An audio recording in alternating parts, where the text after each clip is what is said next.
Don't throw me in the briar patch.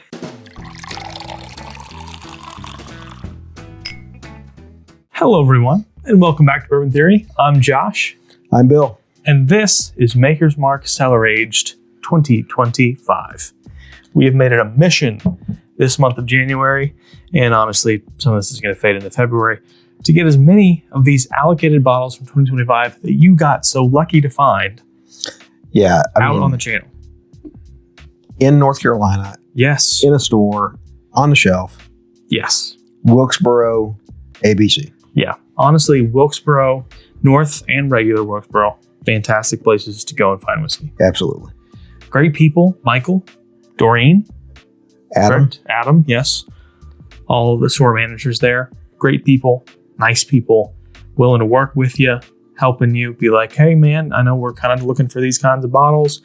All right, we'll tell you what, we're getting the truck here in a couple of weeks on this day. There's a chance they might be here. Because I don't get these bottles handed to me. No, they're not. As a matter of fact, we were just at one of the stores in Wilkesboro yesterday. And he did tell us, like, hey, we're going to have at least one nice bottle out on the shelf. I'm going to put some bottles out. One of its little hide and seek Easter egg kind of game. And we were not lucky enough to find it. You missed it by mere seconds. That much. Mere seconds. And the person I missed it to, you could at least send me a sample of that GTS 2025. I would love a sample. We'll give you a sample of 2023. 2 ounce. 2 ounce for 2 ounce. Anyways, sample for sample. We've got here Maker's Mark 2025. This is 11, 13, and 14, I believe. Yes, sir. 74% 11 year, 10% 13 year, 16% 14 year.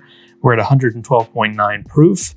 And we have loved these cellar ages. As a matter of fact, you have two 2024s. That's how much we like that one. Well, I came across another one and the price was fair. I negotiated a little bit. Yeah. And got it. In London, Kentucky. So. And here we are with the 2025 that you got right here in the state of North Carolina. That's right. Missed it at KBF. Yes. Did taste it there. Yeah, you did. I did not get the chance to. You did. That's when I was off trying to get. I was trying to get us the 16-year Penelope Rye. Yeah. Unfortunately, the VIPs bought all that. Failed. Can you look at a big failed on the screen? Get that big red X from. What's that show with Steve Harvey now? Used to be Family Feud. Yeah. Used to be Richard. What was his name? He was on Hogan's Heroes. Anyway, Greer. No. Okay. Bro, the nose on this thing is phenomenal. Yeah. So the thing is, we've also had the 2023. Thank you, Justin Gold, from ACBS and a local friend here. But we've never done it on the channel. No. So I'll try that at Justin's house. Yeah. Now, if we could get Justin up here to do a video with us. Yeah, we should. Justin gets some old Forester stuff. He does. And he's got some old Wild Turkey stuff, too. Oh, yeah, he does. Some decanter Wild Turkey, which, teaser alert. He found himself a full Ezra Brooks decanter from 1971. That video will be coming at some point. If it wasn't full, it wasn't missing it by 150 milliliters. Yeah. And this was before they did milliliters. Yeah, this was a pint? The pint. 4/5 quart. 4/5 of quart. Yeah. Which means a fifth. Yeah, and then they sold them in pints too, back in the day, back before the metric system took over. In a Duesenberg automobile. Yeah. It's got sitting over there right now. So anyway, we'll get to that one. Coming. But today we're going to talk about this 2025 Cellar Aged. Have you nosed it yet? It's slightly. You should nose it.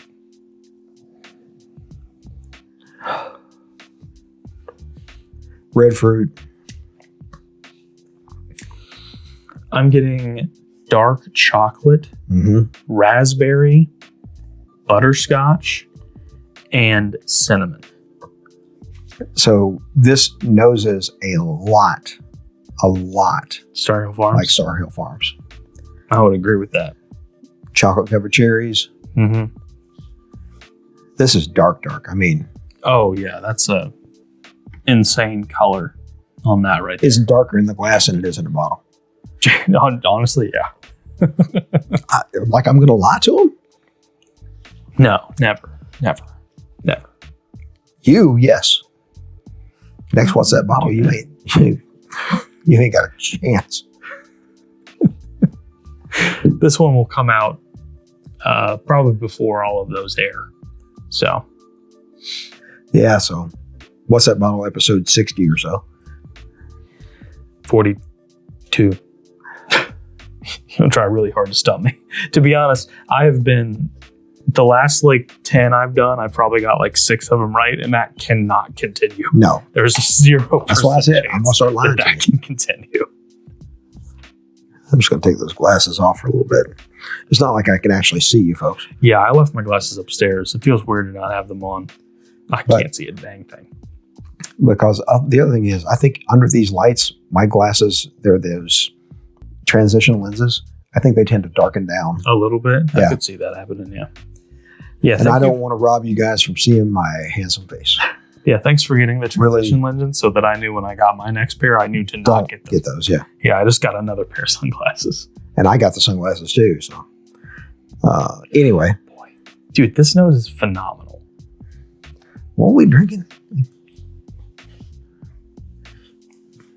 I'm down to drink.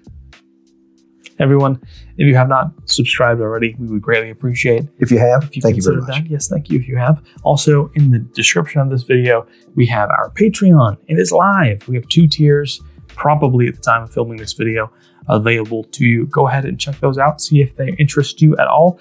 We would greatly appreciate any support that you would give us.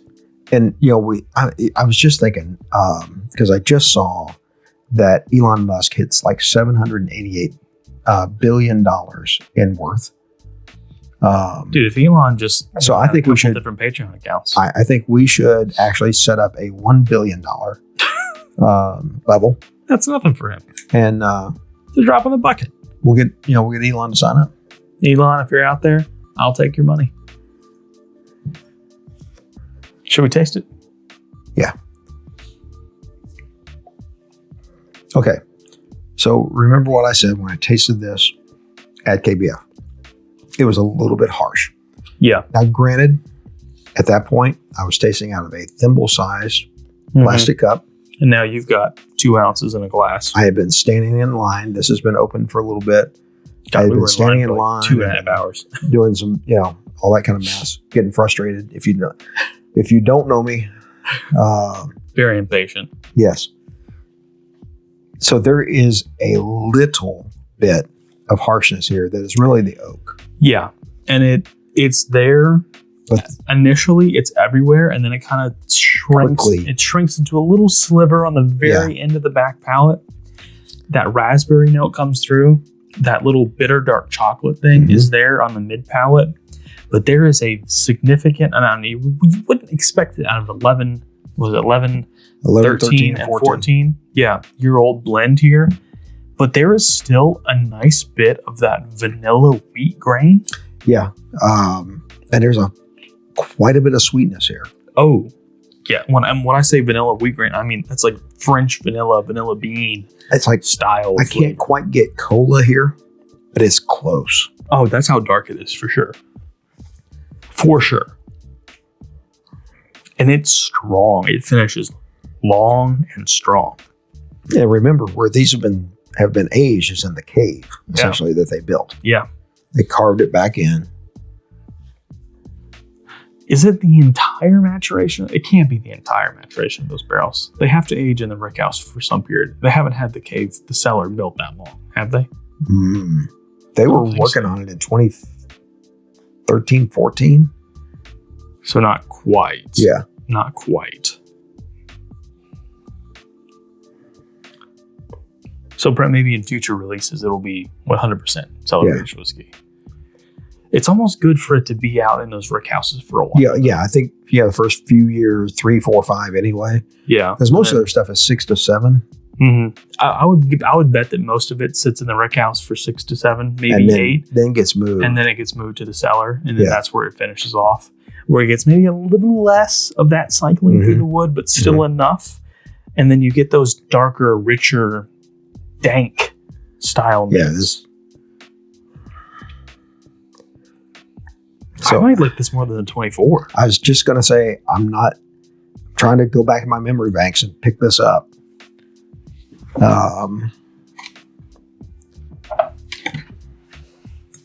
I can pick it up off the shelf. And everything we heard was the 23 was better than the 24. And I think I would agree with that. It's just I'm having to go back to one particular Sunday, at Justin's house. I really get nothing when I do this. Yeah, I get a little more there.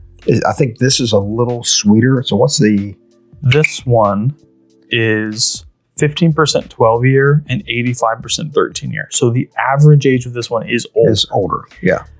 It's 119.3 proof also, so a little bit proofier. A little proofier, yeah. Not terribly, but a little proofier. And I think that the overall age of that one gives it an oakier profile. And this one allows a little bit of that red fruit and that really nice vanilla from the wheat to shine through. You mentioned vanilla, and I was just did the first nosing on this. I'm like, wow, there's a lot of vanilla right there. Yes, but it's like vanilla bean. It's like raw vanilla. Mm-hmm. Ready for sip 2? Stop threatening me. It's a little effervescence there now. This one needs a little longer than usual. So as I'm talking here, it is sweetening. Mm-hmm. That oakiness really dominates your palate, front, mid, back. Yes. The first 20 or so seconds post swallow. It's got a good tingle to it. Now, this also may be the way that my palate reacts to wheat. You do, and this is a 16% wheat mash bill from Maker's Mark, so you do react to wheat differently than I do. Mm-hmm. But I think that the darker, richer, sweeter notes in this really dominate over that cinnamon spice that it does have. That's the thing. I do get a fair amount of spice on this, but it's a sweet spice. It's cinnamon sugar-esque. Mm-hmm. This is a really nice pour. It really is. And at retail at $175. For a lot of people out here who get themselves a nice bottle or two a year, especially if you're a Maker's Mark fan or you like wheated bourbons, that one right there is a fantastic bottle for you. And if you've been watching us for a while, been following us for a while, you know that maybe September, I started talking to you about why don't we do more with Maker's Mark? Because it's the number 2 seller in the country. Yeah, as a matter of fact, you have that their new age-stated bottle. We need to do a video on that. And then, some of the other stuff that they put out, I mean, it's a great seller. Yeah, these FAEs and BEPs and BRTs right here are really, really good. Yeah. Some of the, I think that they do their store picks. I think the picks they do to buy at the distillery are some of the best. I have a friend who sent me a 2-ounce sample. So sorry, Dad, I drank it all. I didn't see it for 3 weeks. I drank it all. It was... You're dead to me. It was... I forget what they called it. Stop talking. You're dead to me. But it was one of the sweetest Maker's Marks I'd ever had. And I think it had a lot of those mocha staves in it. It was an older pick. I mean, the number 1 seller in the country is Jack Daniel's Old Number 7. Mm-hmm. But regular old 90 proof Maker's Mark is right there behind it. So there's a reason for that. But they don't get a lot of love in the whiskey tube market. They don't. And that's honestly because they don't do a ton of special releases. Now, they did remedy that last year with Star Hill Farms. And it's coming again in 2026. They already have label approval for that 2026 Star Hill Farms. So there is more coming from makers. And I think it's really a good time to pay attention to them because I think a lot like some other distilleries, maybe Four Roses, with their sale up and coming, perhaps. Pending, yes. There might be some moving and shaking in the market because there's so much whiskey that they've produced that they're just sitting on. Right. I mean, not saying that makers will be sold. That's not what we're saying at all. No. We're saying that they're because I would have never said that Four Roses was up for sale either. But Diageo owns them? No. Oh, no. Suntory? No, it's not Suntory. I forget. It's another company. It's another Japanese company, I believe. It is. It is. Things have to change in the whiskey market, period, the end. 2025, I think, was the beginning of for the consumer, a beautiful time. A lot of whiskey, a lot of older whiskey coming into market. And I think that we might even be shifting away from some of these major Big Six Kentucky or name-shaped brands from these NDPs that can now buy these barrels at a cheaper cost. Yeah, barrel prices are down. To you at a more reasonable price than they have been before. And it's going to be older, more premium whiskey. It's the age-old standard of supply and demand. There is a significant supply overage of barreled whiskey. Okay. There is a lower demand from the consumer for barreled whiskey, bourbon, or not barreled, but bottled. And this is an almost impossible industry to forecast what you need. It is impossible. Because you're 4 to 10 years trying to forecast what it's going to be. So, for instance, in 2016, Buffalo Trace probably has distilled more whiskey than anyone since 2016. Since then. Maybe MGP. Probably MGP more. Yeah. But as far as owning your own brand and releasing your own whiskey, it's got to be a Buffalo Trace. And the fact that they are actually owned by a much larger company. Exactly. I mean, from the major producers, it's Heaven Hill. Because it's been owned by the Shapiro family for the only one. Yeah. Forever, since it was started. But all these companies produced all this whiskey that you're seeing, especially I think in this year's BTAC collection, there's some older whiskey being blended into those. So that trend is going to continue. There's so much older whiskey that if they do not de-barrel it, put it in stainless steel, or go ahead and get it bottled. Excuse me. And Buffalo Trace is playing around with cold storage. We'll see how that goes. Yeah. But until they have actually nailed that down, they've still got to dump those barrels. Yeah. So there's whiskey to be had out there, and prices, I think, starting in 2026 will continue to sort of fall a little bit. And to your point, we have had, in this past year, we have had some outstanding NDP stuff. And I mean, Nashville Barrel, which we really got turned on to in 2025. Rare character. Old Carter. Yeah. I mean, those are just a few of them that are out there. So Buckners, yeah. So, I mean, you've got, it'll be interesting to see which ones of those have got the capital to keep doing what they're doing. And then to see what they can do on top of that. Yeah, what they can produce, because the more you do something, the better you should be at it. And so to see where they go. Sky's the limit. I mean, there's some legacies out here that are doing some great stuff. There's some NDPs that are doing some great stuff. I'll tell you what's some great stuff. Cellar 2025. Yeah. I have my rating. Well, shoot your shot. A-, guys. I was going to A, so. I would put this a little bit over 2024.